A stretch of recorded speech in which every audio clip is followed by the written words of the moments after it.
मेरा। अब अपन को क्या करना है, आपको देने 3,000 रुपए।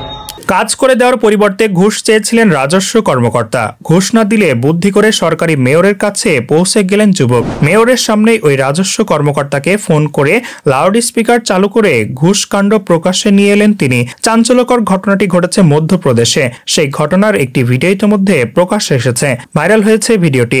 মধ্যপ্রদেশের মোরেনা পৌরসভার অফিসে মোবাইল ফোনে কথোপকথনের ভিডিওটি ভাইরাল হওয়ার পর দুর্নীতির ঘটনাও প্রকাশ্যে এসেছে।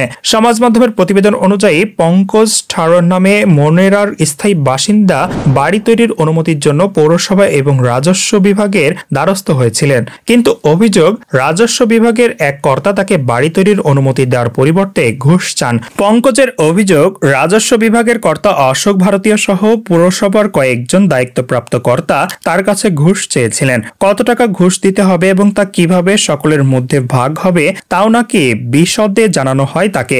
এরপর শটান মেয়রের অফিসে দ্বারস্থ হন। মেয়রের সামনে রাজস্ব বিভাগের ওই কর্তাকে ফোন করেন তিনি। ফোনে লাউড স্পিকার চালু করে দেন। যুবকের সামনে মেয়র রয়েছেন তা না জেনেই ফোনে আবার ঘুষের কথা বলেন ওই কর্তা। কার কত বখরা রয়েছে তাও প্রকাশ্যে আসে। কথোপকথন শুনে হতবাক হয়ে যান মেয়র। সেই ভিডিওই প্রকাশ্যে এসেছে।